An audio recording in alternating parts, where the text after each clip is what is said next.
టీడీపీకి నారా లోకేష్ మోయలేని భారంగా మారుతున్నారా?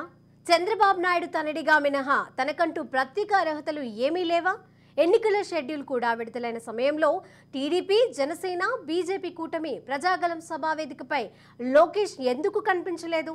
అంతకు ముందు తాడేపల్లిగూడెంలో జరిగిన టీడీపీ, జనసేన సభలోనూ ఆయనకు స్థానం కల్పించకపోవటానికి కారణం ఏంటి? టీడీపీ భావి వారసుడిగా ఎస్టాబ్లిషన్ చేయాలనుకున్న చంద్రబాబు నాయుడు ఎందుకు తనను దూరంగా ఉంచే ప్రయత్నం చేస్తున్నారు? సుదీర్ఘ పాదయాత్ర చేసిన తర్వాత కూడా జనంలో లోకేష్ గ్రాఫ్ ఎందుకు పెరగలేదు? పాదయాత్ర సందర్భంగా కొందరికి సీట్లు ఫైనల్ చేసినా చిన్నబాబు హామీ ఎందుకు అమలు కాలేదు? ఇవన్నీ సాధారణ టీడీపీ కార్యకర్తల్లో నెలకొన్న సందేహాలు. సమాధానం చెప్పేవారే కనిపించడం లేదు. ఇందుకు లోకేష్ విషయంలో టీడీపీలో జరుగుతుందేంటి? టీడీపీలో నెంబర్ 2 స్థానం తనది అని నమ్ముతుంటారు నారా లోకేష్. చంద్రబాబు నాయుడు తనయుడుగా పార్టీని సొంతంగా లీడ్ చేయాలని ఆయన కోరిక. పార్టీ విధానపరమైన నిర్ణయాల్లోనూ కొన్నిసార్లు కీలకంగా వ్యవహరిస్తూ ఉంటారు. లోకేష్ నిర్ణయాలు చాలా సందర్భాల్లో ఎదురుతంతుంటాయి. అయినా ఆయన మాత్రం తన తీరు మార్చుకోరు.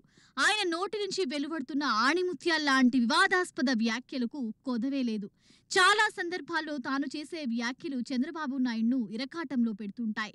ఫర్ ఎగ్జాంపుల్, జనసేనతో అధికార పంపిణీ అంశంలో లోకేష్ చేసిన కామెంట్స్ జన సైనికుల్లో ఎంతగా ఆగ్రహాన్ని కలిగించాయో తెలిసిందే. వ్యాఖ్యలకు కొదవే లేదు. చాలా సందర్భాల్లో తాను చేసే వ్యాఖ్యలు చంద్రబాబు నాయుడును ఇరకాటంలో పెడుతుంటాయి.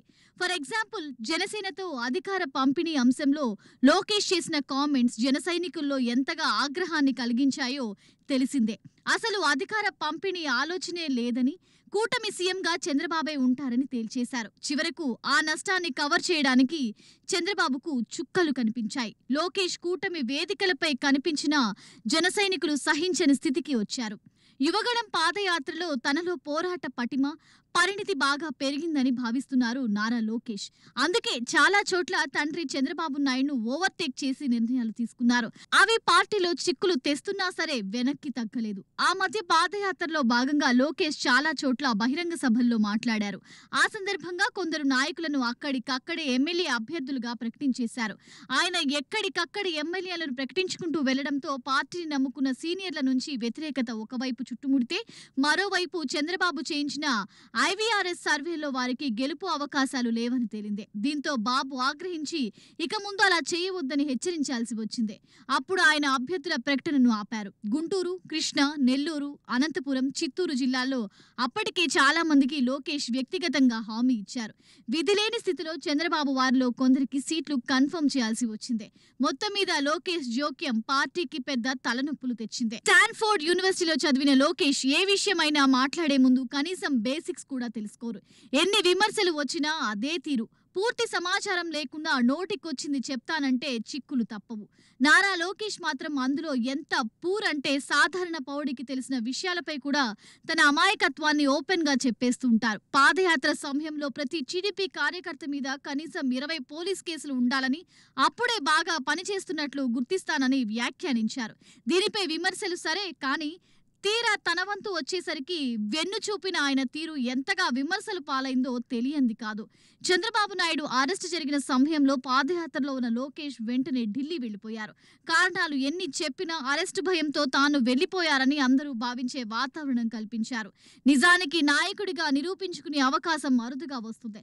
చంద్రబాబు అరెస్టు సమయంలో తాను పాదయాత్రను కొనసాగించి తన ధీరత్వాన్ని చాటితే, ఒకవేళ అరెస్టు చేసినా ప్రజల్లో వెన్ను చూపని నాయకుడిగా నిలిచిపోయేవాడు. కానీ తాను ఢిల్లీకి వెళ్లి ఎక్కడ ఉన్నాడో కూడా క్లారిటీ లేకుండా చేసి తనలోని పిరికితనాన్ని బహిర్గతం చేసుకున్నాడు. లోకేష్ ప్రసంగాల్లో తరచూ దొర్లే తప్పులు ఎంతగా ట్రోల్ అవుతాయో తెలియంది కాదు. వాస్తవంగా ఇంగ్లీష్ లో మంచి ప్రావీణ్యం ఉందని చెప్తారు. అలాంటిది తాను కొన్ని విషయాలను ఇంగ్లీష్ లో అయినా సూటిగా చెప్పవచ్చు. లోకేష్ మాత్రం మచ్చ తెలుగు నుడికారంతో చెప్పాలని ఎప్పటికప్పుడు మీమ్స్ కు మ్యాటర్ ఇస్తుంటారు. తన పార్టీని తెదేపా అని, ప్రత్యర్థిని వైకాపా, భాజపా అని సంబోధించాల్సిన అవసరం ఏంటో ఆ అపర మేధావికే తెలియాలి. టీడీపీ అంటే తెలియంది ఎవరికి? ఇంకా చెప్పాలంటే ఆ తెదేపా భాషే చాలా మందికి తెలియదు. ఇక మాజీ రాష్ట్రపతి సర్వేపల్లి రాధాకృష్ణ అనంతపురంలోని శ్రీకృష్ణదేవరాయ యూనివర్సిటీలో ప్రొఫెసర్గా పనిచేశారని, మరో మాజీ రాష్ట్రపతి నీలం సంజీవరెడ్డి ఎస్కే యూనివర్సిటీలో చదివారని బహిరంగ సభల్లో చెప్పారు. ఈ ఇద్దరు ప్రముఖులకు ఎస్కే యూనివర్సిటీతో సంబంధమే లేదు.